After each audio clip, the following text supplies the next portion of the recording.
ಶ್ರೀ ಗುರುಭ್ಯೋ ನಮಃ. ನಿನ್ನೆ ದಿವಸ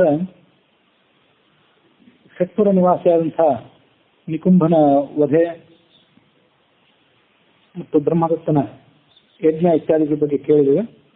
ಅದಾದ ನಂತರ 86ನೇ ಅಧ್ಯಾಯದಲ್ಲಿ ಇವತ್ತು ನಾವು ನೋಡೋ ಕಥೆ ಅಂದರೆ ಅಂಧಕಾಸುರನ ವಧೆ ಬಗ್ಗೆ ನೋಡಬೇಕು.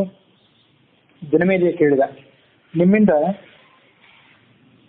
ಷಟ್ಪುರ ವಧೆಯ ವೃತ್ತಾಂತವನ್ನು ನಾನು ಸಮಗ್ರವಾಗಿ ಕೇಳಿದೆ. ಇನ್ನು ಮುಂದೆ ಅಂಧಕಾಸುರನ ವಧೆಯನ್ನು ಕೇಳಬೇಕು ಅಂತ ಅಪೇಕ್ಷೆ ಪಡ್ತೀನಿ. ಭಾನುಮತಿ ಅನ್ನುವಂಥ ಯದುವಂಶದ ಕನ್ಯೆಯೊಬ್ಬಳನ್ನ ಆ ನಿಕುಂಭ ಅಪಹಾರ ಮಾಡಿದ. ಆಮೇಲೆ ಆತನ ವಧೆ ಇತ್ಯಾದಿಗಳ ಬಗ್ಗೆ ನನಗೆ ವಿವರಿಸಿ ಹೇಳಿ ಅಂತ ಕೇಳಿದಾಗ ವೈಶಂಪಾಯನರು ಅದನ್ನು ವಿವರಿಸಿ ಹೇಳಿದರು. ವಿಷ್ಣುವಿನ ತೇಜಸ್ಸಿನಿಂದ ದ್ವಿತೀಯ ಮಕ್ಕಳಾದಂತಹ ದೈತ್ಯರೆಲ್ಲರೂ ಕೂಡ ವಿನಾಶ ಹೊಂದಿದರು. ಆಗ ದ್ವಿತೀಯ ಒಮ್ಮೆ ದೀರ್ಘವಾದ ತಪಸ್ಸನ್ನು ಮಾಡಿ ತನ್ನ ಗಂಡನಾದಂತಹ ಮರೀಚಿ ಪುತ್ರನಾದ ಕಶ್ಯಪನನ್ನು ಆರಾಧನೆ ಮಾಡಿದ್ಲು.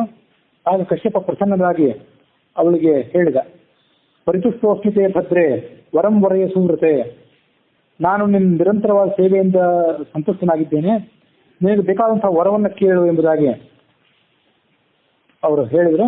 ಆಗ ಆ ದ್ವಿತಿ ಕೇಳಿದರು, ದೇವತೆಗಳು ನನ್ನ ಮಕ್ಕಳನ್ನೆಲ್ಲರನ್ನೂ ಸಂಹಾರ ಮಾಡಿಬಿಟ್ಟಿದ್ದಾರೆ, ಹಾಗಾಗಿ ನನಗೀಗ ಮಕ್ಕಳೇ ಇಲ್ಲ, ಯಾವ ದೇವತೆಗಳಿಗೂ ಮಣಿಯದಂತಹ ಒಬ್ಬ ಮಗನನ್ನು ನನಗೆ ನೀವು ಕೊಡಬೇಕು ಅಂತ ಕೇಳ್ಕೊಂಡ್ಲು.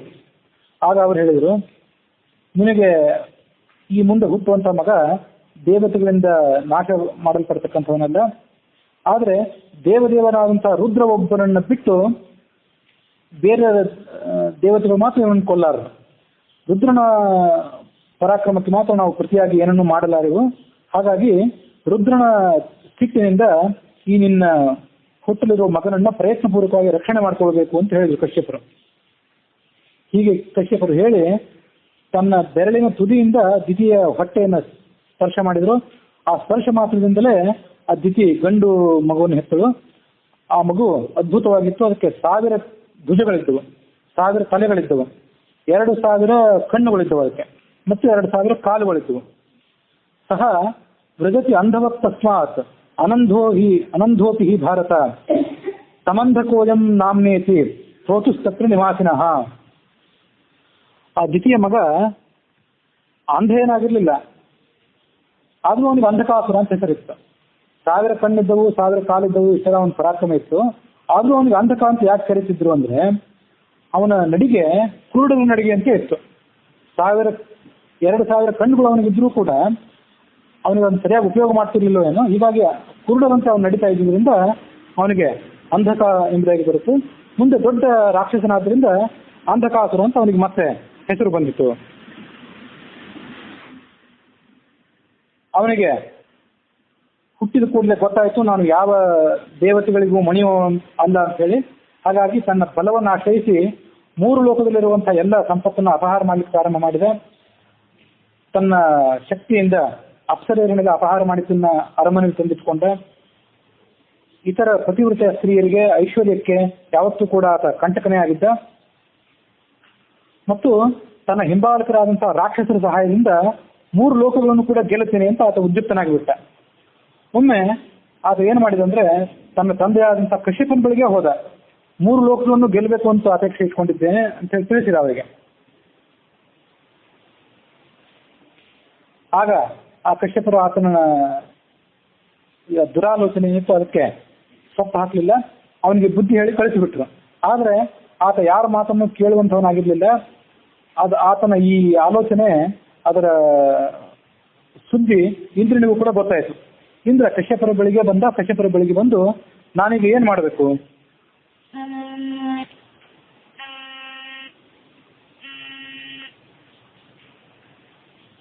ನಾನೀಗ ಏನು ಮಾಡಬೇಕು ಅಂತ ಇಂದ್ರ ತನ್ನ ತಂದೆಯಾದಂಥ ಕಶ್ಯಪನನ್ನೇ ಕೇಳ್ಕೊಂಡ.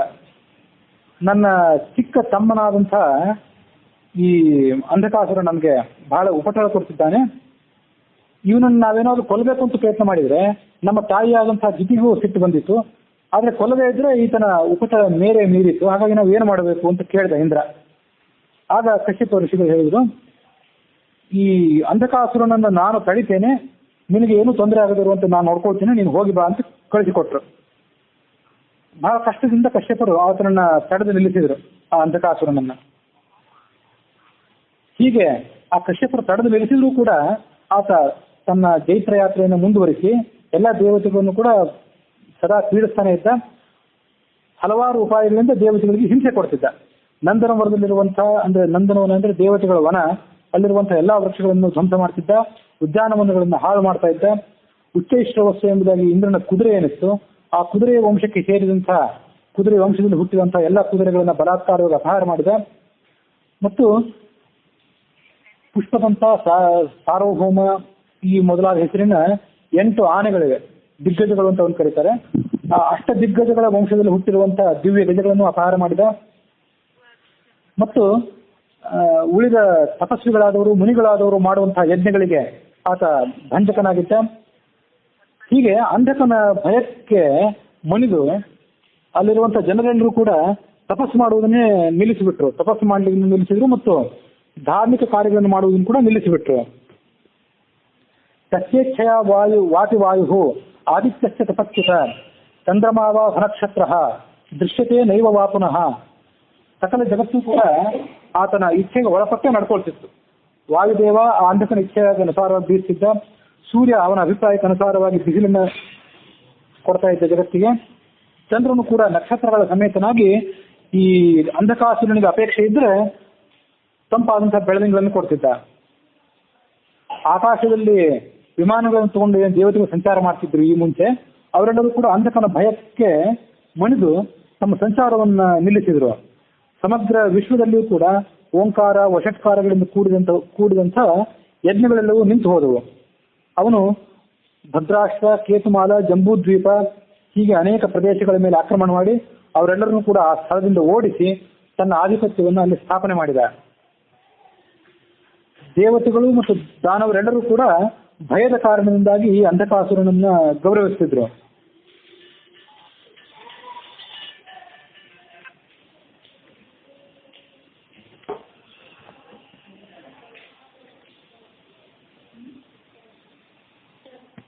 ಅಂಧಕಾಸುರನನ್ನ ಅವರು ಗೌರವಿಸ್ತಿದ್ರು. ಹೀಗೆ ಅವನ ಉಪಟಳ ಮೀರಿದಾಗ ಒಮ್ಮೆ ಆ ಋಷಿ ಮುನಿಗಳೆಲ್ಲರೂ ಕೂಡ ಒಂದು ಜಾಗದಲ್ಲಿ ಸೇರಿ ಅಂಧಕಾಸುರನನ್ನು ಸಂಹಾರ ಮಾಡೋದು ಹೇಗೆ ಅನ್ನೋದ್ರ ಬಗ್ಗೆ ಒಂದು ಸುದೀರ್ಘವಾದಂತಹ ಸಮಾಲೋಚನೆಯನ್ನು ಮಾಡಿದರು.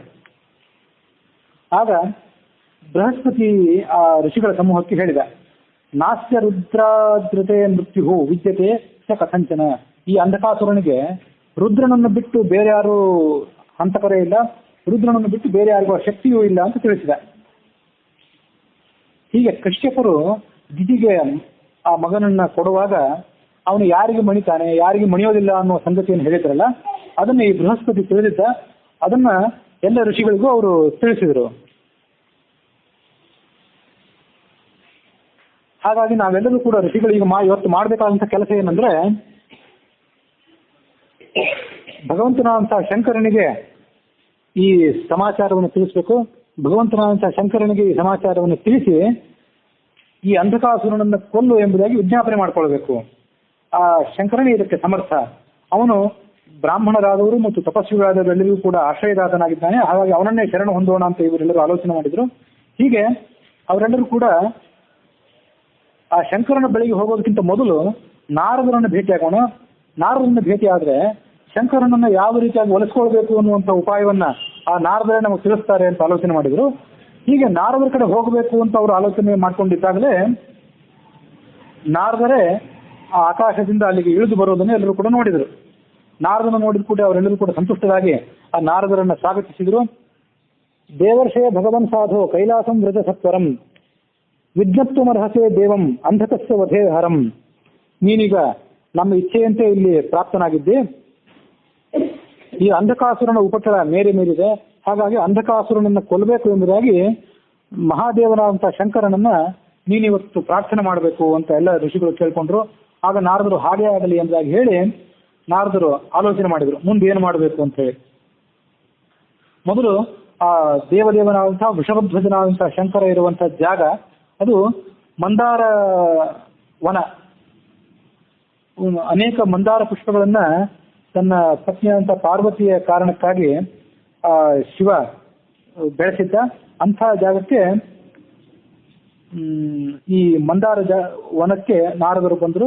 ಒಂದು ರಾತ್ರಿ ಆ ಜಾಗದಲ್ಲಿ ತಂಗಿ ಮುಂದೆ ಶಿವನ ಅನುಮತಿಯನ್ನು ಪಡೆದುಕೊಂಡು ಅಲ್ಲಿಂದ ಹೊರಟರು. ನಾರದರು ಆ ಮಂದಾರ ವನದಿಂದ ತಿರುಗಿ ಹೋಗುವಾಗ ಒಂದು ದಿವ್ಯವಾದಂತಹ ಹಾರವನ್ನು ತಮ್ಮ ಕಂಠದಲ್ಲಿ ಧರಿಸಿದರು. ಮಂದಾರ ಪುಷ್ಪಗಳಿಂದ ರಚಿತವಾದಂತಹ ದಿವ್ಯ ಹಾರವನ್ನು ರಚಿಸಿದರು. ಅದು ಅತ್ಯಂತ ಸುಗಂಧಿತವಾಗಿತ್ತು. ಮಂದಾರ ಪುಷ್ಪಗಳ ಜೊತೆಯಲ್ಲೇ ಸಂತಾನ ಪುಷ್ಪಗಳು ಅಂತ ಮತ್ತೊಂದು ಕೆಲವು ಪುಷ್ಪಗಳು ಅದರಲ್ಲಿದ್ದವು. ಆ ಎರಡೂ ಮಾಲೆಗಳನ್ನು ತನ್ನ ಕಂಠದಲ್ಲಿ ಹಾಕಿಕೊಂಡು ನಾರದರು ಬಹಳ ಸಂತೋಷಚಿತ್ತರಾಗಿ ಅಂಧಕಾಸುರನ ಬಳಿಗೆ ಸಾರಿದರು.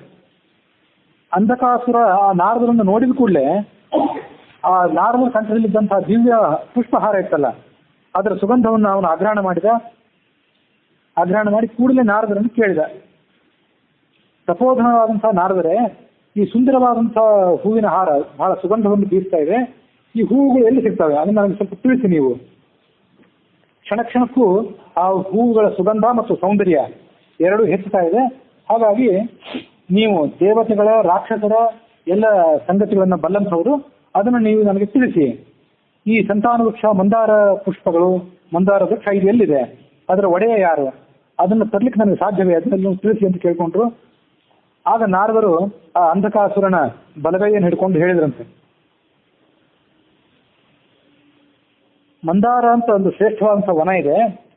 ಆ ವನಕ್ಕೆ ಶೂಲಪಾಣಿಯಾದಂತಹ ರುದ್ರನೇ ಮಾಲೀಕನಾಗಿದ್ದಾನೆ. ಶಿವನ ಇಚ್ಛೆಯಿಲ್ಲದೆ ಯಾರೂ ಕೂಡ ಅಲ್ಲಿ ಹೋಗಲಾರರು. ಶಿವನ ಗಣಗಳಾದಂತಹ ಪಾರ್ಷದರು ಅದನ್ನ ಅನವರತವಾಗಿ ರಕ್ಷಣೆ ಮಾಡುತ್ತಿದ್ದಾರೆ. ಹಾಗಾಗಿ ಮಹಾದೇವನ ಅನುಗ್ರಹದಿಂದಾಗಿ ಆ ರಾಕ್ಷಸರನ್ನು ಕೊಲ್ಲುವುದು, ಆ ಪಾರ್ಷದರನ್ನು ಕೊಲ್ಲುವುದು ಯಾರಿಗೂ ಅಸಾಧ್ಯವಾದದ್ದು. ಅಲ್ಲಿ ಈ ಉಮಾ ಸಮೇತನಾದಂಥ ಶಂಕರ ತನ್ನ ಗಣಗಳೊಂದಿಗೆ ಸಂಚಾರ ಮಾಡ್ತಿರ್ತಾನೆ.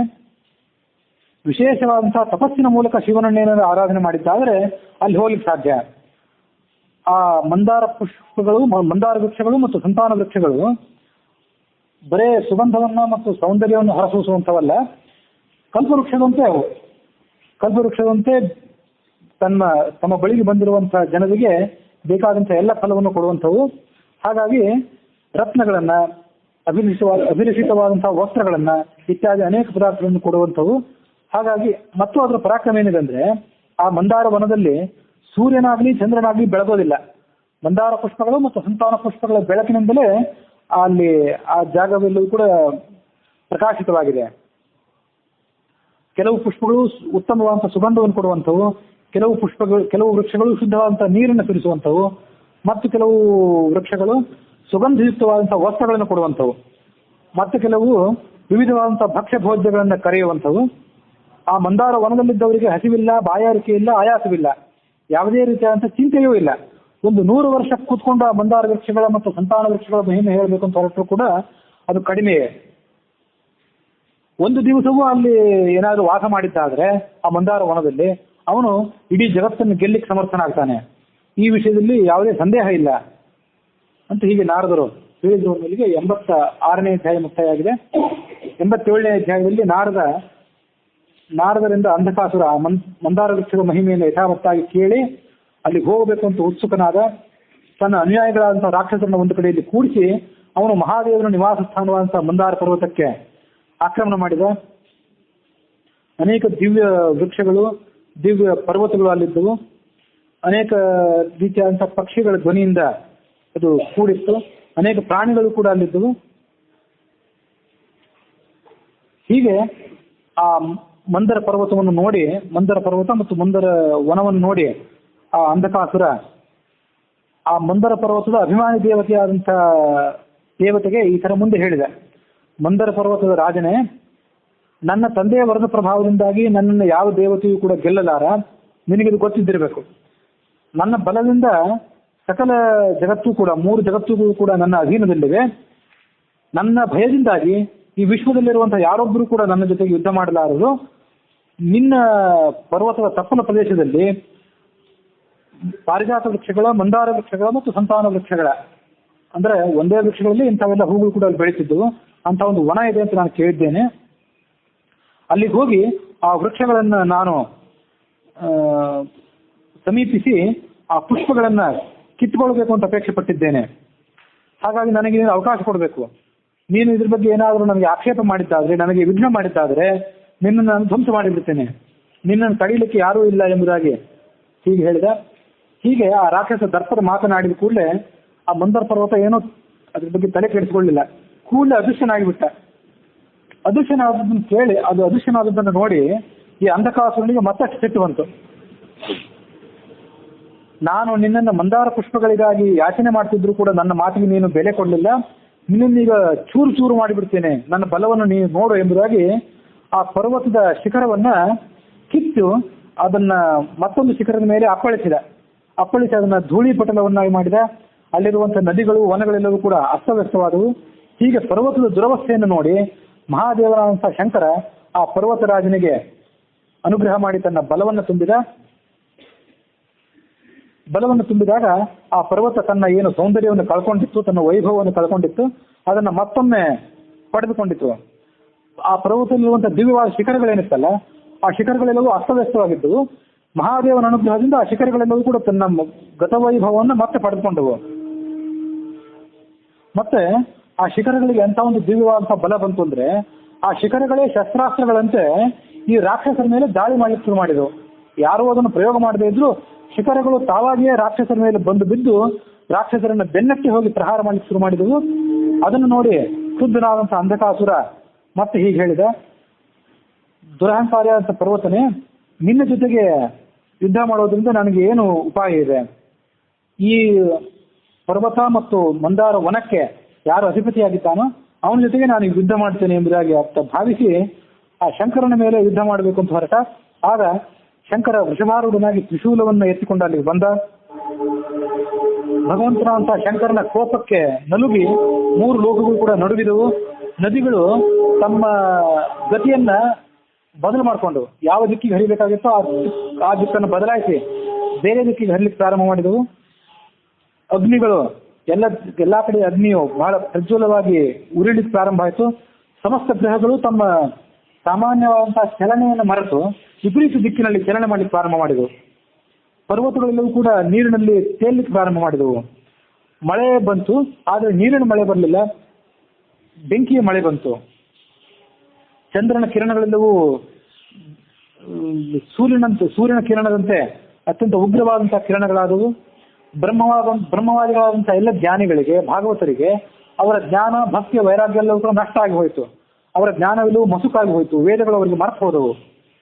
ಮತ್ತು ವಿಚಿತ್ರವಾದ ಸಂಗತಿ ಏನಂದ್ರೆ, ಕುದುರೆಗಳ ಹೊಟ್ಟೆಯಲ್ಲಿ ಹಸುಗಳು ಹುಟ್ಟಲಿಕ್ಕೆ ಪ್ರಾರಂಭ ಮಾಡಿದವು. ಹಸುಗಳ ಹೊಟ್ಟೆಯಲ್ಲಿ ಕುದುರೆಗಳು ಹುಟ್ಟಲಿಕ್ಕೆ ಪ್ರಾರಂಭ ಮಾಡಿದವು. ಯಾವುದೇ ಪ್ರಯತ್ನ ಇಲ್ಲದೆ, ಯಾರೂ ಕಿತ್ತು ಹಾಕದೇ ಇದ್ರೂ ಕೂಡ ಪೃಥ್ವಿಯಲ್ಲಿರುವಂತಹ ಎಲ್ಲ ವೃಕ್ಷಗಳು ಕೂಡ ಕೆಳಗೆ ಉರುಳಿದವು. ಅವಕ್ಕೆ ಬೆಂಕಿ ಹತ್ತಿ ಅವೆಲ್ಲವೂ ಭಸ್ಮವಾಗಿ ಹೋದವು. ಎತ್ತುಗಳು ಹಸುಗಳನ್ನು ತಿವಿದು ಬಾಧೆ ಪಡಿಸ್ತಾ ಇದ್ದವು. ಹಾಗೆ ಹಸುಗಳು ಕೂಡ ತಮ್ಮ ಸ್ವಾಭಾವಿಕವಾದಂತಹ ಸೌಮ್ಯ ಸ್ವಭಾವವನ್ನು ಬಿಟ್ಟು ಎತ್ತುಗಳ ಮೇಲೆ ಪ್ರತಿಯಾಗಿ ಆಕ್ರಮಣ ಮಾಡುತ್ತಿದ್ದವು. ರಾಕ್ಷಸರು ಮತ್ತು ಪಿಶಾಚರೆಲ್ಲರೂ ಕೂಡ ಸಮಸ್ತ ಪ್ರಾಣಿಗಳನ್ನು ಕೂಡ ಪೀಡಿಸಲಿಕ್ಕೆ ಪ್ರಾರಂಭ ಮಾಡಿದವು. ಹೀಗೆ ಭಗವಂತನಾದಂತಹ ಶಂಕರನ ಕೋಪದ ಪ್ರತಿರೂಪವಾಗಿ ಜಗತ್ತೆಲ್ಲವೂ ಕೂಡ ಅಸ್ತವ್ಯಸ್ತವಾಯಿತು. ಇನ್ನು ಆ ಶಂಕರ ತನ್ನ ತ್ರಿಶೂಲವನ್ನೆತ್ತಿ ಅಂಧಕಾಸುರನ ಮೇಲೆ ಪ್ರಯೋಗ ಮಾಡಿದ. ಅಂಧಕಾಸುರನ ಎದೆ ಮೇಲೆ ಆ ತ್ರಿಶೂಲ ಬಿದ್ದ ಕೂಡಲೇ ಅಂಧಕಾಸುರ ಸುಟ್ಟು ಬೂದಿಯಾಗಿ ಹೋದ.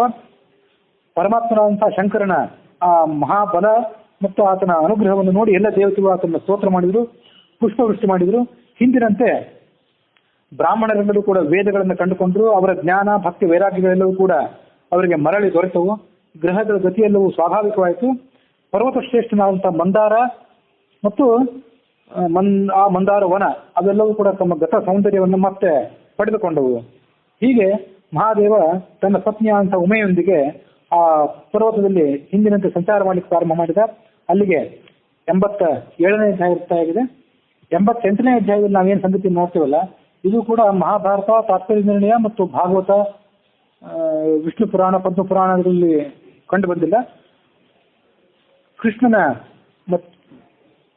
ಕೃಷ್ಣನ ಆತನ ಪತ್ನಿಯರ, ಆತನ ಮಕ್ಕಳು, ಮೊಮ್ಮಕ್ಕಳು ಮತ್ತು ಸಮಸ್ತ ಯಾದವರು ಅವರು ಯಾವ ರೀತಿಯಾಗಿ ದ್ವಾರಕಾ ನಗರದ ಸಮೀಪದಲ್ಲಿದ್ದಂತಹ ಸಮುದ್ರದಲ್ಲಿ ಜಲವಿಹಾರ ಮಾಡಿದರು, ಅವರು ವೈಭವ ಏನಿತ್ತು ಅನ್ನೋದನ್ನ ಈ 88ನೇ ಅಧ್ಯಾಯದಲ್ಲಿ ನಾವು ನೋಡೋರಿದ್ದೇವೆ.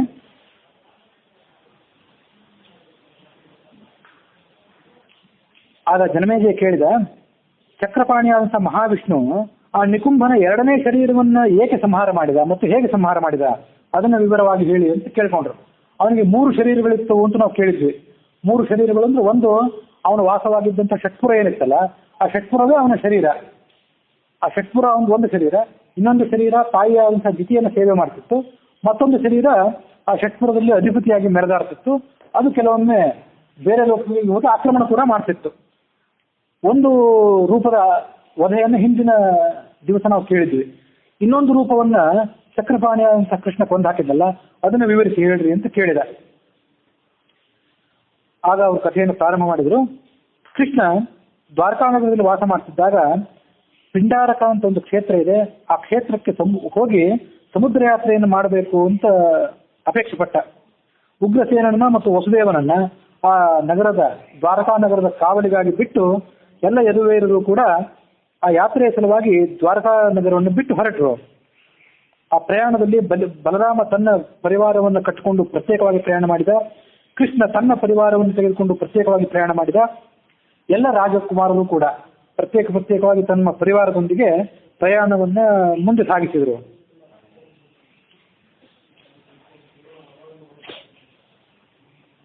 ಈ ದೀರ್ಘವಾದ ಯಾತ್ರೆ ಏನಿತ್ತಲ್ಲ, ಆ ಯಾತ್ರಾ ಕಾಲದಲ್ಲಿ 1000 ಜನ ವೇಶ್ಯೆಯರು ಕೂಡ ಯಾತ್ರೆಯ ಸಲುವಾಗಿ ಹೊರಟರು ಅಂತ ಹೇಳ್ತದೆ ಹರಿವಂಶ. ಈ ಯದುವೀರರು ದೈತ್ಯರ ನಿವಾಸವಾಗಿದ್ದಂತಹ ಸಮುದ್ರವನ್ನ ಜಯಿಸಿ ಅಲ್ಲಿ 1000 ಜನ ವೇಶ್ಯೆಯರನ್ನು ಕೂಡ ಇರ್ಲಿಕ್ಕೆ ಬಿಟ್ಟಿದ್ರಂತ ನಗರದಲ್ಲಿ.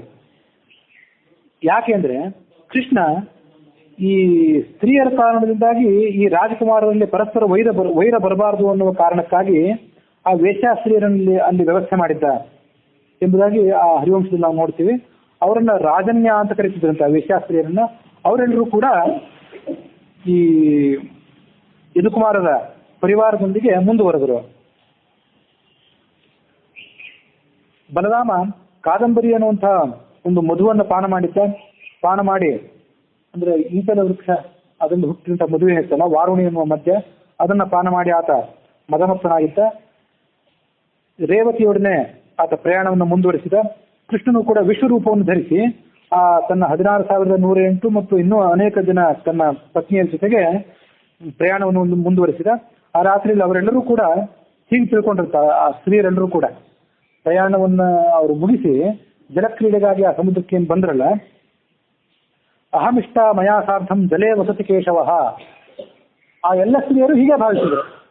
ಭಗವಂತನಂತ ಕೇಶವನಿಗೆ ನಾನೇ ಬಹಳ ಇಷ್ಟಳಾದವಳು, ನನ್ನ ಜೊತೆಗೆ ಈ ಕೃಷ್ಣ ಸಂಪೂರ್ಣವಾದ ರಾತ್ರಿಯಲ್ಲೂ ಜಲಕ್ರೀಡೆ ಆಡ್ತಿದ್ದಾನೆ ಅಂತ ಈಗ ಆಲೋಚನೆ ಮಾಡಿದರು. ಆ ಎಲ್ಲರೂ ಸ್ತ್ರೀಯರು ಕೂಡ ಅಹಂಕಾರ ಭರಿತರಾಗಿದ್ದರು ಮತ್ತು ತಮಗೆ ಬೇಕಾದವರಲ್ಲಿ ತಮ್ಮ ಬಂಧು ಬಾಂಧವರ ಕಡೆ ತಾವು ಪಟ್ಟಂತ ಸುಖವನ್ನು ಹಂಚಿಕೊಳ್ತಿದ್ರು. 16,000 ಎಲ್ಲ ರಾಣಿಯರಲ್ಲಿ ಕೂಡ ನಾನೊಬ್ಬಳೇ ಕೃಷ್ಣನಿಗೆ ಅತ್ಯಂತ ಅಚ್ಚುಮೆಚ್ಚಿನ ಪ್ರೇಯಸಿಯಾಗಿದ್ದೇನೆ. ಯಾಕೆಂದ್ರೆ ನನ್ನ ಪ್ರಿಯತಮನಾದಂಥ ಕೃಷ್ಣ ಹಗಲು ರಾತ್ರಿ ಅನ್ನುವ ಭೇದವಿಲ್ಲದೆ ಯಾವಾಗಲೂ ನನ್ನ ಜೊತೆಗೆ ಇದ್ದು ಬಿಡ್ತಾನೆ. ಹಾಗಾಗಿ ನಾನೇ ಧನ್ಯಳು, ನನಗೆ ದೊರೆತಂತ ಸೌಭಾಗ್ಯ ಯಾರಿಗೂ ದೊರೆತಿಲ್ಲ ಅಂತ ಒಬ್ಳು ಹೇಳ್ತಿದ್ಲು. ಅದಂತೂ ಎಲ್ಲರೂ ಹಾಗೆ ಹೇಳ್ತಿದ್ರು. ಅವರೆಲ್ಲರೂ ಕೂಡ ಹೀಗೆ ಕೃಷ್ಣನಿಂದ ತಾವು ಪಡೆದಂತ ಸುಖವನ್ನ ಹೀಗೆ ತಮಗೆ ಬೇಕಾದಂಥವ್ರ ಜೊತೆ ಹಂಚಿಕೊಳ್ತಾ ಇದ್ರು. ಕರಜ ದ್ವಿಜ ಚಿಹ್ನಾನಿ ಕುಚಾಧರ ಗತಾನಿತಾಹ ದೃಷ್ಟ್ವಾ ಜಹರ್ಷಿರೆ ದರ್ಪಣೆ ಕಮಲೇಕ್ಷಣ ಎಂಬುದಾಗಿ ವೇದವ್ಯಾಸರು ಅವರ ಸೌಭಾಗ್ಯವನ್ನು ವರ್ಣನೆ ಮಾಡ್ತಾರೆ. ಕೃಷ್ಣನ ಶುಭ ನಾಮವನ್ನು ಹೇಳಿಕೊಂಡು ಆತನ ಲೀಲೆಗಳನ್ನ ಅವರು ಗಾನ ಮಾಡ್ತಾ ಆ ಜಲಕ್ರೀಡೆಯಲ್ಲಿ ಮಗ್ನರಾಗಿದ್ದರು. ಭಗವಂತನ ಅಂತ ಕೃಷ್ಣನ ಅನುಗ್ರಹದಿಂದಾಗಿ ಆ ಜಲಕ್ರೀಡೆಗಾಗಿ ಅವರು ಏನೋ ಸಾಗರದಲ್ಲಿ ಇಳಿದಿದ್ರಲ್ಲ, ಆ ಸಾಗರದ ನೀರೆಲ್ಲವೂ ಕೂಡ ಉಪ್ಪಿನ ಸ್ವಾದವನ್ನು ಬಿಟ್ಟುಕೊಟ್ಟು ಸುಗಂಧವಾದಂಥ ಸ್ವಾದವನ್ನು ಪಡ್ಕೊಂಡು ಬಿಟ್ಟಿತ್ತು. ಹಿಂದೆ ತಾತ್ಪರ್ಯದಲ್ಲಿ ಅದನ್ನು ಹೇಳಿದ್ದೆ, ಈ ಜಲಕ್ರೀಡೆಗಾಗಿ ಅಂತ ಅದು ತಯಾರಾದಂಥ ವ್ಯವಸ್ಥೆ ಅಲ್ಲ, ಯಾವತ್ತೂ ಕೂಡ ಅಲ್ಲಿದ್ದದ್ದೇ ಹಾಗೆ. ದ್ವಾರಕಾ ನಗರದ ಸುತ್ತಮುತ್ತಲಿರುವಂಥ ಎಲ್ಲ ಸಮುದ್ರವೂ ಕೂಡ ಸುಗಂಧಿತವಾದಂಥ ರುಚಿಯಾದಂಥ ನೀರನ್ನೇ ಉಳ್ಳದ್ದಾಗಿತ್ತು. ಮತ್ತೆ ಕೃಷ್ಣನ ಅನುಗ್ರಹದಿಂದ ಆ ರಾಣಿಯರು ಅಲ್ಲಿ ಎಷ್ಟು ಪ್ರಮಾಣದ ನೀರಿರಬೇಕು ಅಂತ ಅಪೇಕ್ಷೆ ಪಡ್ತಾರೋ ಅಷ್ಟೇ ಪ್ರಮಾಣದ ನೀರು ಮಾತ್ರ ಅಲ್ಲಿ ಇರ್ತಿತ್ತು. ಯಾರಿಗಾದರೂ ಕೇವಲ ಪಾದ ಮುಳುಗುವಷ್ಟು ನೀರು ಬೇಕು ಅಂತಿದ್ರೆ ಅಲ್ಲಿ ಪಾದ ಅಷ್ಟೇ ನೀರು ಇರ್ತಿತ್ತು. ಮತ್ತು ಕೆಲವು ಕಡೆ ಮೊಣಕಾಲಿನ ಮಟ್ಟಕ್ಕೆ ನೀರು ಇರಬೇಕು ಅಂತ ಅವರು ಅಪೇಕ್ಷೆ ಪಟ್ಟಿದ್ರೆ ಅಷ್ಟೇ ನೀರು ಇರ್ತಿತ್ತು. ಸೊಂಟದ ಮಟ್ಟಕ್ಕೆ ನೀರು ಇರಬೇಕು ಅಂತ ಅಪೇಕ್ಷೆ ಪಟ್ಟು ಅಷ್ಟೇ ನೀರು ಇರ್ತಿತ್ತು.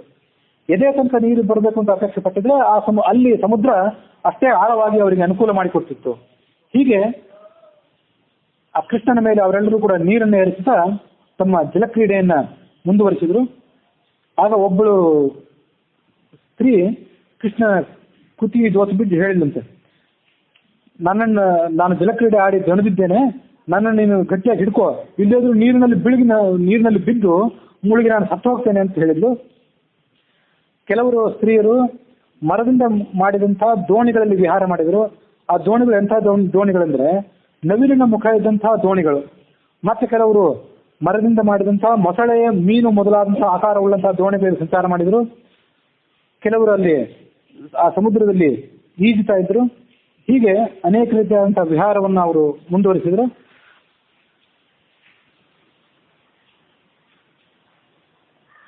ಪ್ರತಿಯೊಬ್ಬರು ಕೂಡ ವಿಭಿನ್ನವಾದಂತಹ ವಂಶಗಳಿಂದ ಬಂದವರಾಗಿದ್ದರು.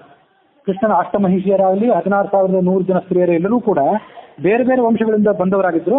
ಅದು ಅವ್ರು ಏನ್ ತಿಳ್ಕೊಂಡಿದ್ರು ಅಂದ್ರೆ, ನಮ್ಮ ಪತಿಯಾದಂತಹ ಕೃಷ್ಣ ಕುಲ, ಶೀಲ, ಆಚಾರ, ವಿಚಾರ ಎಲ್ಲ ದೃಷ್ಟಿಯಿಂದಲೂ ನಮಗೆ ಅತ್ಯಂತ ಅನುರೂಪನಾಗಿದ್ದಾನೆ, ಹೀಗೆ ಅವರು ಭಾವಿಸಿದ್ರು. ಭಕ್ತಿ ಮತ್ತು ಪ್ರೇಮದಿಂದ ಆತನನ್ನು ಅವರು ಆರಾಧನೆ ಮಾಡ್ತಿದ್ರು. ಮತ್ತು ಇದು ಕೃಷ್ಣನ ಚರಿತ್ರೆ ಆದ್ರೆ, ಆ ಕೃಷ್ಣನ ಮಕ್ಕಳು ಮತ್ತು ಮೊಮ್ಮಕ್ಕಳು ಇತ್ಯಾದಿ ಅನೇಕ ಯದುಕುಮಾರರು ಇರ್ತಾರಲ್ಲ, ಅವರು ಎಲ್ಲರೂ ಕೂಡ ಪ್ರತ್ಯೇಕವಾಗಿ ಗುಂಪಿನಲ್ಲಿ ಸೇರಿ ಆ ಸಮುದ್ರದಲ್ಲಿ ಜಲಕ್ರೀಡೆಯನ್ನು ಮಾಡ್ತಾ ಇದ್ರು. ಪಂಚಚೂಡ ಅಂತ ಹೆಸರಿನ ಒಬ್ಬಳು ಅಪ್ಸರೆ, ಅವಳು ಕುಬೇರನ ಆಸ್ಥಾನದಲ್ಲಿರುವಂಥವಳು ಮತ್ತು ಇಂದ್ರನ ಆಸ್ಥಾನದಲ್ಲಿರುವಂತಹ ಇನ್ನೂ ಅನೇಕ ಜನ ಅಪ್ಸರೆಯರು. ಅವರೆಲ್ಲರನ್ನು ಕೂಡ ಕೃಷ್ಣ ತನ್ನ ಮಾನಸಿಕವಾದಂತಹ ಆದೇಶದ ಮೂಲಕ ಅಲ್ಲಿಗೆ ಬರುವಂತೆ ಮಾಡಿಕೊಂಡು ಅವರೆಲ್ಲರೂ ಬಂದ ಮೇಲೆ ಅವರು ತನಗೆ ನಮಸ್ಕಾರ ಮಾಡಿದ ಮೇಲೆ ಅವ್ರಿಗೆ ಹೇಳಿದ, ನೀವು ಈ ಎಲ್ಲ ಯಾದವ ಸ್ತ್ರೀಯರು 16,100 ಜನ ಸ್ತ್ರೀಯರು ಇವರೆಲ್ಲರ ಜೊತೆನೂ ಕೂಡ ಸೇರಿ ನೃತ್ಯ, ಸಂಗೀತ, ಜಲಕ್ರೀಡೆ ಮೊದಲಾದವುಗಳ ಮೂಲಕ ನಮಗೆ ಆನಂದವನ್ನು ಕೊಡಬೇಕು. ನಿಮಗೆ ಯಾವ ಯಾವ ಕಲೆಯಲ್ಲಿ ನೈಪುಣ್ಯ ಇದೆಯೋ ಅದೆಲ್ಲವನ್ನೂ ಕೂಡ ನೀವು ನಮಗೆ ತೋರಿಸಬೇಕು, ಹೀಗೆ ಕೇಳಿಕೊಂಡ. ಆಮೇಲೆ ಆ ಅಪ್ಸರೆಯರು ಕೂಡ ಆ ಯಾದವ ಸ್ತ್ರೀಯರು ಮತ್ತು ಉಳಿದ ಸ್ತ್ರೀಯರೇನಿದ್ರು ಅವರ ಗುಂಪಿನಲ್ಲಿ ಸೇರಿಕೊಂಡು ಅವರು ತಮ್ಮ ಕಲಾ ನೈಪುಣ್ಯವನ್ನು ತೋರಿಸಿದ್ರು. ನೆಲದ ಮೇಲೆ ಎಷ್ಟು ಸಹಜವಾಗಿ ನಿಂತ್ಕೊಳ್ತಿದ್ರು ಅಷ್ಟೇ ಸಹಜವಾಗಿ ಅವರು ನೀರಿನ ಮೇಲೂ ನಿಂತ್ಕೊಂಡು ಸ್ವರ್ಗದಲ್ಲಿ ತಾವೇನೋ ನಾಟಕ, ನೃತ್ಯ ಇತ್ಯಾದಿಗಳನ್ನು ಅಭಿನಯ ಮಾಡ್ತಿದ್ರಲ್ಲ ಅದನ್ನೆಲ್ಲವನ್ನು ಕೂಡ ಮಾಡಿದರು. ಮತ್ತೆ ಕೆಲವರು ಸಂಗೀತವನ್ನು ಹಾಡಿದರು, ಮತ್ತೆ ಕೆಲವರು ವಾದ್ಯವನ್ನು ನುಡಿಸಿದರು. ಹೀಗೆ ಆ ಕೃಷ್ಣನ ಪರಿವಾರಕ್ಕೆ ಅವರೆಲ್ಲರೂ ಕೂಡ ವಿವಿಧವಾದಂತಹ ಸಂತೋಷವನ್ನ ಕೊಟ್ಟರು. ಆ ಯಾದವ ಕುಮಾರರನ್ನು ಕೂಡ ವಿವಿಧವಾದಂತಹ ಮದ್ಯಗಳನ್ನ ಪಾನ ಮಾಡಿ ಆ ಜಲಕ್ರೀಡೆಯನ್ನ ಮುಂದುವರಿಸಿದ್ರು.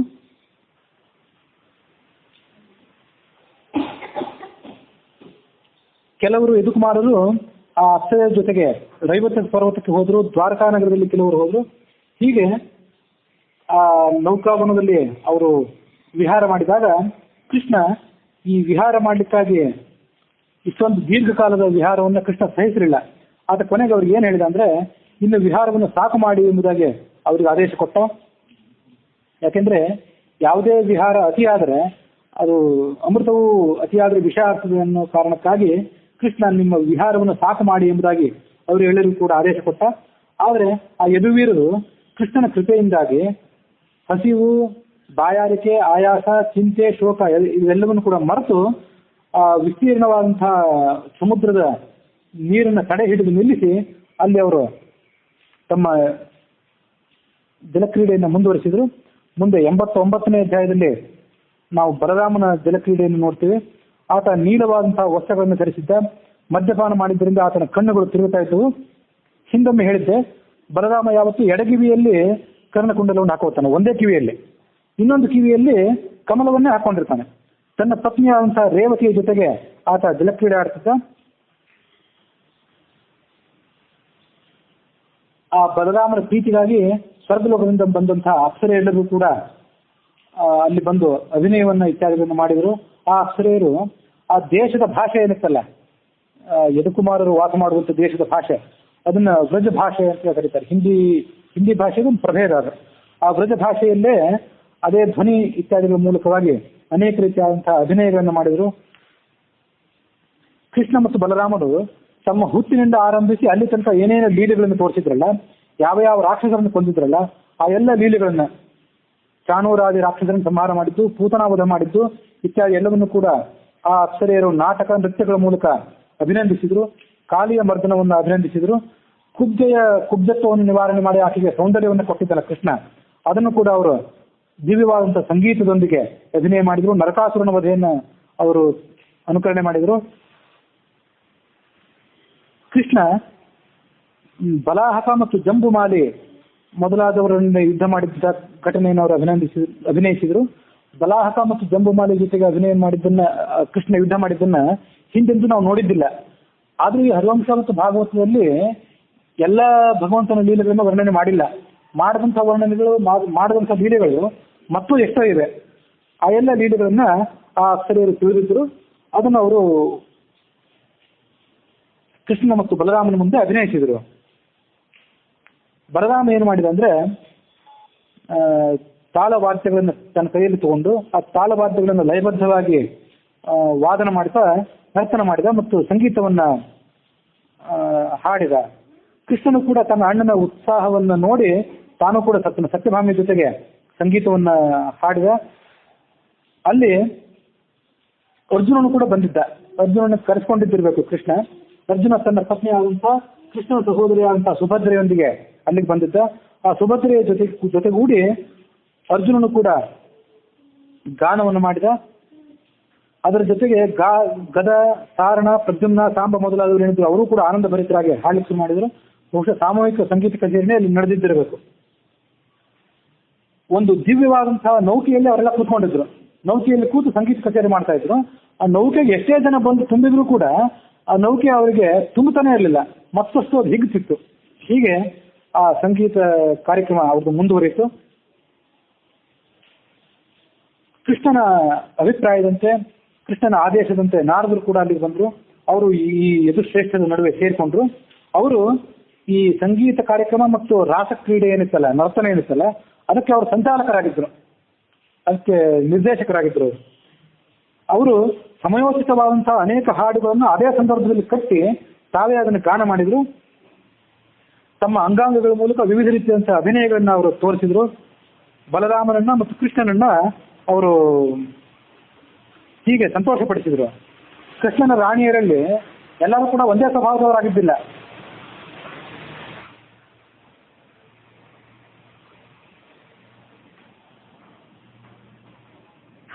ನಾವಿದನ್ನು ಹಿಂದೆ ನೋಡಿದ್ದೇವೆ.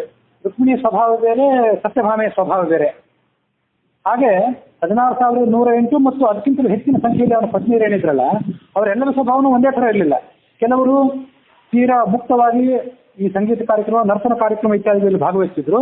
ಕೆಲವರು ತಮ್ಮ ರಾಜವಂಶದ ಮರ್ಯಾದೆಯನ್ನು ಮೀರಲಾರದೆ ಬಿಗುಮಾನದಿಂದ ಕೂತ್ಕೊಂಡಿದ್ರು. ನಾರದರು ಅಂಥವ್ರನ್ನು ಬಿಡಲಿಲ್ಲ. ಅವರು ಬಿಗುಮಾನವೆಲ್ಲ ಓಡಿ ಹೋಗುವಂತೆ ಮಾಡಿ ಅವರು ಈ ಕಾರ್ಯಕ್ರಮದಲ್ಲಿ ಸಕ್ರಿಯವಾಗಿ ಪಾಲ್ಗೊಳ್ಳುವಂತೆ ಮಾಡಿದ್ರು. ಆ ರಾಣಿಯರು ಅಟ್ಟಹಾಸದಿಂದ ನಗುವಂತೆ ಮಾಡ್ತಿದ್ರು. ಆ ಯಾವ್ದಾರು ರಾಣಿಯರು ಮತ್ತು ಉಳಿದ ಯಾರು ಸ್ತ್ರೀಯರು ತಮ್ಮಲ್ಲಿ ಏನಾದ್ರು ಗುಪ್ತವಾಗಿ ಮಾತಾಡ್ಕೊಂಡಿದ್ರೆ, ಕೃಷ್ಣನಿಗೆ ಸಂಬಂಧಪಟ್ಟಂತ ಯಾವ್ದಾದ್ರು ಚರಿತ್ರೆಯನ್ನ, ಆತನ ಕ್ರಿಯೆಯ ಬಗ್ಗೆ ಯಾವ್ದನ್ನಾದ್ರು ಗುಪ್ತವಾಗಿ ಅವರು ಮಾತಾಡ್ಕೊಂಡ್ರೆ ಅದು ಹೇಗೋ ಆ ನಾರದರಿಗೆ ತಿಳಿದು ಬಿಡ್ತಿತ್ತು. ಅವರು ಅದನ್ನು ಜೋರಾಗಿ ಹೇಳಿಬಿಡ್ತಿದ್ರು. ಹೇಳಿ ಆ ರಾಣಿಯರೆಲ್ಲರೂ ಕೂಡ ನಾಚಿಕೆಗೆ, ಲಜ್ಜೆಗೆ ಈಡಾಗುವಂತೆ ಮಾಡ್ತಿದ್ರು ಮತ್ತು ಅವರು ಹಾಸ್ಯಕ್ಕೆ ಒಳಗಾಗುವಂತೆ ಮಾಡ್ತಿದ್ರು. ಹೀಗೆ ನಾರದರ ಆ ಸೇವೆಯಿಂದ ಸಂತುಷ್ಟರಾದಂತಹ ಕೃಷ್ಣನ ರಾಣಿಯರೆಲ್ಲರೂ ಕೂಡ ಅನೇಕ ರೀತಿಯಾದ ಕಾಣಿಕೆಗಳನ್ನ ಆ ನಾರದರಿಗೆ ಅವರು ಅರ್ಪಣೆ ಮಾಡಿದ್ರು. ಆಗ ಕೃಷ್ಣ ನಾರದರ ಕೈಯನ್ನ ತನ್ನ ಒಂದು ಕೈಯಲ್ಲಿ ಹಿಡ್ಕೊಂಡ, ಮತ್ತೊಂದು ಕೈಯಲ್ಲಿ ಸತ್ಯಭಾಮೆಯ ಕೈಯನ್ನು ಹಿಡಿದುಕೊಂಡು ಆ ನೌಕೆಯಿಂದ ಹಾರಿ ಸಮುದ್ರಕ್ಕೆ ಇಳಿದುಬಿಟ್ಟ. ಸಾತ್ಯಕಿಗೆ ಹೇಳಿದ, ನೀವು ಎಲ್ಲರೂ ಕೂಡ 2 ಗುಂಪನ್ನಾಗಿ ವಿಭಾಗ ಮಾಡಿಕೊಳ್ಳಿ. ನಿಮ್ಮ ಪತ್ನಿಯರ ಜೊತೆಗೆ ಎಲ್ಲರೂ ಕೂಡ ಜಲಕ್ರೀಡೆಗೆ ಇಳಿಯಿರಿ. ನನ್ನ ಮಕ್ಕಳು, ನನ್ನ ಮೊಮ್ಮಕ್ಕಳು ಇವರೆಲ್ಲರೂ ಕೂಡ ಒಂದು ಗುಂಪಾಗಲಿ. ಆ ಗುಂಪಿಗೆ ರೇವತಿ ರಮಣನಾದಂತಹ ಬಲರಾಮ ನಾಯಕನಾಗಲಿ. ಉಳಿದ ಅರ್ಧ ಭಾಗ ಯಾದವರಿಗೆ ಮತ್ತು ಬಲರಾಮನ ಮಕ್ಕಳಿಗೆ ನಾನು ನಾಯಕನಾಗ್ತೇನೆ. ನನ್ನ ಮಕ್ಕಳ ಗುಂಪಿಗೆ ಬಲರಾಮ ನಾಯಕ, ಬಲರಾಮನ ಮಕ್ಕಳ ಗುಂಪಿಗೆ ನಾನು ನಾಯಕ. ಹೀಗೆ ನಾವೆಲ್ಲರೂ ಕೂಡ ಸಮುದ್ರದಲ್ಲಿ ಮತ್ತೊಮ್ಮೆ ಜಲಕ್ರೀಡೆ ಆಡೋಣ ಎಂಬುದಾಗಿ ಕೃಷ್ಣ ಹೇಳಿದ. ಸಮುದ್ರನಿಗೆ ಕೃಷ್ಣ ಹೇಳಿದಂತೆ, ಸಮುದ್ರದ ಎಲ್ಲ ನೀರು ಸುಗಂಧಯುಕ್ತವಾಗಿರಬೇಕು, ಪರಿಶುದ್ಧವಾಗಿರಬೇಕು, ಮೊಸಳೆ, ತಿಮಿಂಗಿಲ ಮೊದಲಾದಂತಹ ದುಷ್ಟ ಪ್ರಾಣಿಗಳಿಂದ ರಹಿತವಾಗಿರ್ಬೇಕು, ನಮ್ಗೆ ಅನುಕೂಲವಾಗಿರ್ಬೇಕು, ನಮ್ಮ ಕಾಲುಗಳಿಗೆ ಅದು ಸುಖಕರವಾಗಿರ್ಬೇಕು. ಎಲ್ಲ ರೀತಿಯಾದಂತಹ ಅಪೇಕ್ಷಿತ ವಸ್ತುಗಳನ್ನು ಅವು ಅಲ್ಲಿ ದೊರಕಿಸಿಕೊಡುವಂಥದ್ದಾಗಬೇಕು. ಮತ್ತು ನಿನ್ನಲ್ಲಿರುವಂತಹ ಮೀನುಗಳೇನಿವೆ ಅವು ನಮಗೆ ಉಪದ್ರ ಕೊಡುವಂಥವಾಗಬಾರ್ದು. ಆ ಮೀನುಗಳ ಶರೀರ ಎಲ್ಲ ವಜ್ರ ವೈಡೂರ್ಯದಿಂದ ಖಚಿತವಾಗಿದ್ದು ನಮ್ಮ ಮನಸ್ಸಿಗೆ ಆನಂದ ಕೊಡುವಂಥದ್ದಾಗಿರಬೇಕು. ಇಂಥ ವ್ಯವಸ್ಥೆಯನ್ನು ನೀನು ನಮಗೆ ಮಾಡಿಕೊಡು. ಮತ್ತು ಮೈರೇಯ, ಮಾಧ್ವಿಕ, ಸುರ, ಆಸವ ಮೊದಲಾದಂತಹ ಮದ್ಯಗಳು, ಯಾವುದೋ ಒಂದು ಥರದ ಮದ್ಯ ಅಲ್ಲ, ಬಲರಾಮನಿಗೆ ಬೇಕಾಗಿದ್ದ ಮದ್ಯ ಒಂದು. ಮಾಧ್ವಿಕ ಅಂದ್ರೆ ಬಹುಶಃ ಜೇನುತುಪ್ಪದಿಂದ ತಯಾರು ಮಾಡಿದ್ದಿರಬೇಕು. ಆಸವ, ಅರಿಷ್ಟ ಮೊದಲಾದಂಥವು ಆಯುರ್ವೇದ ಪದ್ಧತಿಯಲ್ಲಿ ನಾವು ನೋಡ್ತೇವೆ. ಅಂತಹ ಕೆಲವು ವಿವಿಧ ರೀತಿಯಾದಂಥ ಮದ್ಯಗಳು, ಅವನ್ನೆಲ್ಲವನ್ನು ತರಿಸಿ ಕಲಶದಲ್ಲಿ ಅವನ್ನು ತುಂಬಿಸಿ ತಯಾರು ಮಾಡಿಡುವಂತಾಗಿ ಕೃಷ್ಣ ಈ ಸಮುದ್ರನಿಗೆ ಆದೇಶ ಕೊಟ್ಟ. ಯಾದವರು ಸುವರ್ಣಮಯವಾದಂಥ ಪಾತ್ರೆಗಳಲ್ಲಿ ಆ ಮಧುವನ್ನು ಪಾನ ಮಾಡಬೇಕು. ಸಮಸ್ತ ಜಲರಾಶಿಯು ಕೂಡ ಪುಷ್ಪರಾಶಿಗಳಿಂದ ಅಲಂಕೃತವಾಗಿರಬೇಕು ಮತ್ತು ಸುವಾಸಿತವಾಗಿರಬೇಕು. ಯಾವ ಸ್ತ್ರೀಯರಿಗೂ ಕೂಡ ಯಾವುದೇ ಅಪಚಾರವಾಗದಂತೆ ನೀನು ಸಮುದ್ರರಾಜ ಇದ್ರ ಬಗ್ಗೆ ಎಚ್ಚರಿಕೆಯನ್ನು ತಗೊಳ್ಬೇಕು ಎಂಬುದಾಗಿ ಕೃಷ್ಣ ಸಮುದ್ರಕ್ಕೆ ಆಜ್ಞಾಪನೆ ಮಾಡಿದ. ತಾನು ತನ್ನ ಸಖನಾದಂತಹ ಅರ್ಜುನನ ಜೊತೆಗೆ ಜಲಕ್ರೀಡೆ ಆಡಲಿಕ್ಕೆ ಪ್ರಾರಂಭ ಮಾಡಿದ.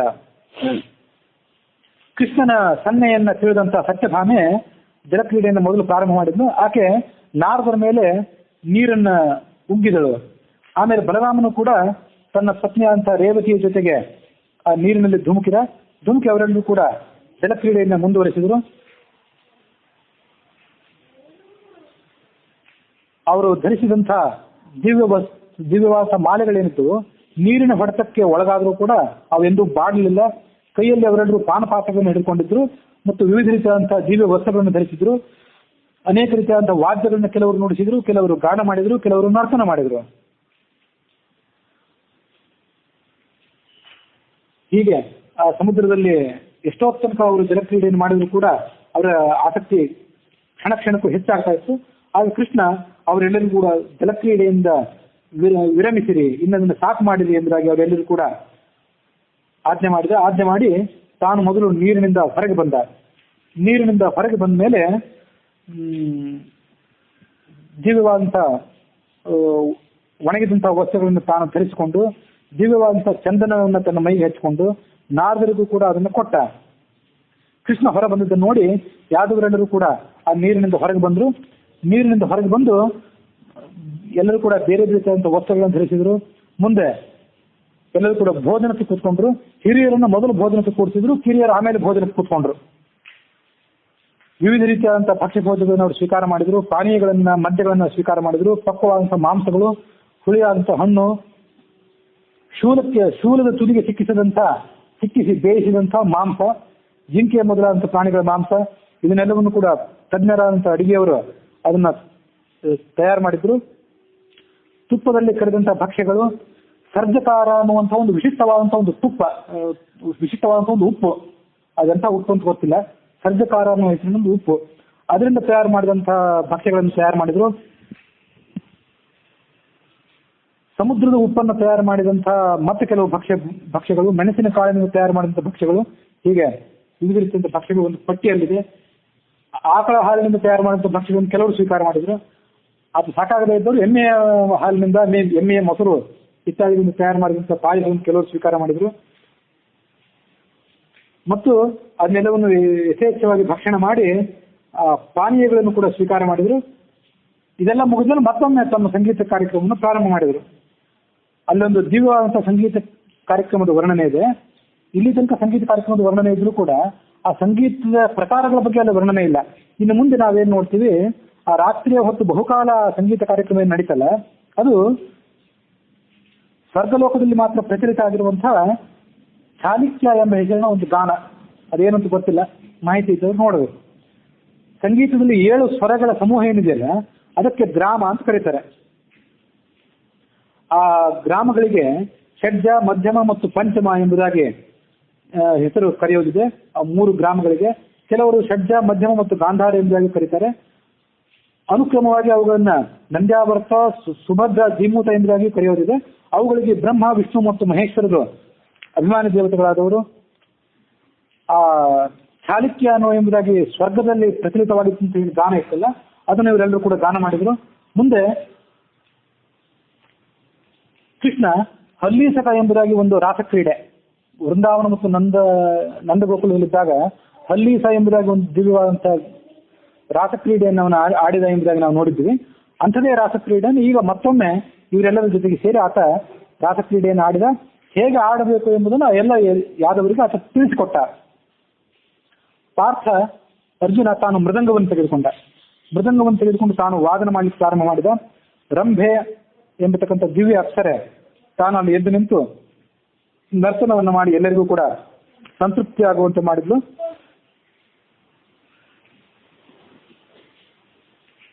ರಂಭೆ ಮೊದಲಾದಂತಹ ಅಪ್ಸರೆಯಲ್ಲರೂ ಕೂಡ ಕೃಷ್ಣನ ಪ್ರೀತಿಗಾಗಿ ಹೀಗೆ ಕಾರ್ಯಕ್ರಮವನ್ನು, ಸಂಗೀತ ಕಾರ್ಯಕ್ರಮವನ್ನು, ನರ್ತನ ಕಾರ್ಯಕ್ರಮವನ್ನು ಮಾಡಿದ ಮೇಲೆ ಅದೆಲ್ಲವೂ ಮುಗಿದ ಬಳಿಕ ಕೃಷ್ಣ ಆ ಕಾರ್ಯಕ್ರಮಕ್ಕೆ ಆಗಮಿಸಿದಂಥ ಅಪ್ಸರೆಯರು ಏನಿದ್ರು, ಸ್ವರ್ಗಲೋಕದಿಂದ ಆಗಮಿಸಿದಂಥ ಅಪ್ಸರೆಯರು, ಅವರಿಗೆ ಸನ್ಮಾನ ರೂಪವಾಗಿ ತಾಂಬೂಲ ಮತ್ತು ವಿವಿಧ ಕಾಣಿಕೆಗಳನ್ನು ಅವರಿಗೆ ಕೊಡಿಸಿದ.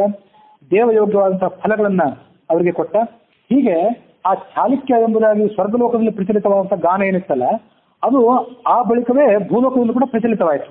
ಅಲ್ಲಿ ತನಕ ಸ್ವರ್ಗಲೋಕದಲ್ಲಿ ಮಾತ್ರ ಇತ್ತು, ಮುಂದೆ ಭೂಲೋಕದಲ್ಲಿ ಕೂಡ ಅದು ಪ್ರಚಲಿತವಾಯಿತು. ಬಹುಶಃ ಅಲ್ಲಿದ್ದಂಥ ಯಾದವರೆಲ್ಲರೂ ಕೂಡ ಸಂಗೀತ ಕಾರ್ಯಕ್ರಮ, ಈ ಸಂಗೀತದಲ್ಲಿ ಮತ್ತು ವಾದನದಲ್ಲಿ ಪರಿಣತರಾದವರೇ ಇದ್ದಿರಬೇಕು. ಕೃಷ್ಣನ ಪ್ರಭಾವದಿಂದ ಪ್ರದ್ಯುಮ್ನ ಮೊದಲಾದವರಿಂದ ಅದು ಮುಂದುವರಿಯುತ್ತಂತೆ ಈ ಭೂಲೋಕದಲ್ಲಿ. ಪ್ರಾಯೋಗಿಕವಾಗಿ ಪ್ರದ್ಯುಮ್ನ ಅದನ್ನು ಮಾಡಿ ತೋರಿಸಿದ. ಹಾಗಾಗಿ ಪ್ರದ್ಯುಮ್ನನ್ನು ಕೂಡ ಕೃಷ್ಣ ಸನ್ಮಾನಿಸಿದ. ಕೃಷ್ಣ, ಬಲರಾಮ, ಪ್ರದ್ಯುಮ್ನ, ಅನಿರುದ್ಧ, ಸಾಂಬ ಇವರೆಲ್ಲರೂ ಕೂಡ ಆ ಚಾಲುಕ್ಯ ಗಾನವನ್ನು ಮುಂದುವರಿಸಿದರು.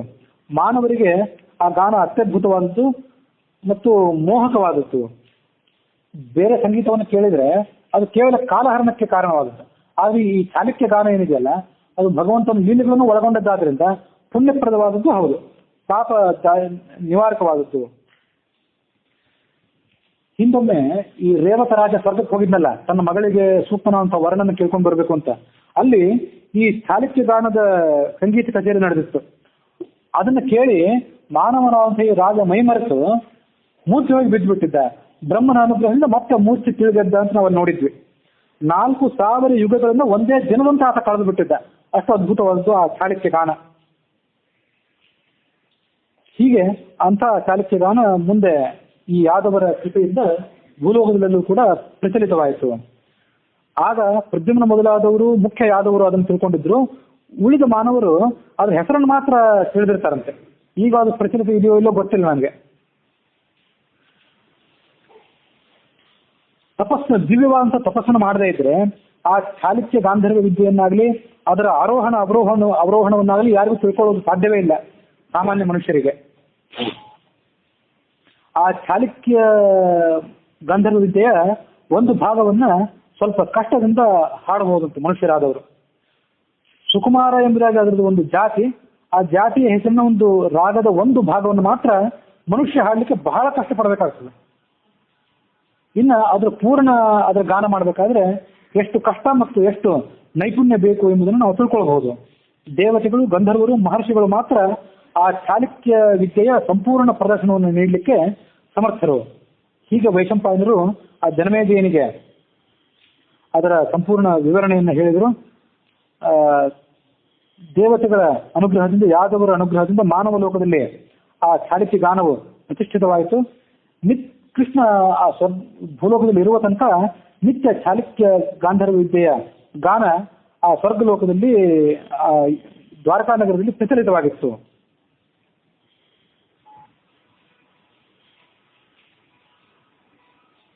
ಹೀಗೆ ಆ ದ್ವಾರಕಾ ನಗರದಲ್ಲಿದ್ದಂಥ ಚಿಕ್ಕ ಚಿಕ್ಕ ಮಕ್ಕಳೇನಿದ್ರು ಅವರು ಕೂಡ ಚಾಲುಕ್ಯ ಗಾನವನ್ನ ಪಡ್ಕೊಂಡು ಅದರಲ್ಲಿ ಪರಿಣತರಾಗಿದ್ದರು. ಅದನ್ನು ನೋಡಿ ಹಿರಿಯರಾದವರು ಆಲೋಚನೆ ಮಾಡ್ತಿದ್ರಂತೆ. ಮರ್ತ್ಯ ಲೋಕದಲ್ಲಿ ಮನುಷ್ಯರಿಗೆ ಗೌರವ ಬರಬೇಕಾದ್ರೆ ಅದು ವಯಸ್ಸಿನ ಕಾರಣದಿಂದಾಗಿ ಬರುವಂಥದ್ದಲ್ಲ, ಅವರ ನೈಪುಣ್ಯದ ಕಾರಣದಿಂದಾಗಿ ಬರುವಂಥದ್ದು. ಯಾಕೆಂದ್ರೆ ಅಷ್ಟು ಚಿಕ್ಕ ಮಕ್ಕಳು ಕೂಡ ಆ ವಿದ್ಯೆಯಲ್ಲಿ ಪರಿಣತರಾಗಿದ್ದರು. ಹೀಗೆ ಆ ದ್ವಾರಕಾ ನಗರದ ಸಮಸ್ತ ನಿವಾಸಿಗಳೆಲ್ಲರೂ ಕೂಡ ಆ ಕೃಷ್ಣನ ಅನುಗ್ರಹದಿಂದಾಗಿ ಆ ದಿವ್ಯವಾದಂತಹ ವಿದ್ಯೆಯನ್ನು ಪಡೆದುಕೊಂಡು ಕೃಷ್ಣನ ಅನುಗ್ರಹದಿಂದ ಆ ದ್ವಾರಕಾ ನಗರದಲ್ಲಿ ಸಮಸ್ತ ವೈಭವದಿಂದ ತಮ್ಮ ಜೀವನವನ್ನು ನಡೆಸಿದರು ಅನ್ನೋದಕ್ಕೆ ಹರಿವಂಶದ ಪೂರ್ವಾರ್ಧದ ವಿಷ್ಣು ಪರ್ವದ 89ನೇ ಅಧ್ಯಾಯ ಸಮಾಪ್ತವಾಗಿದೆ.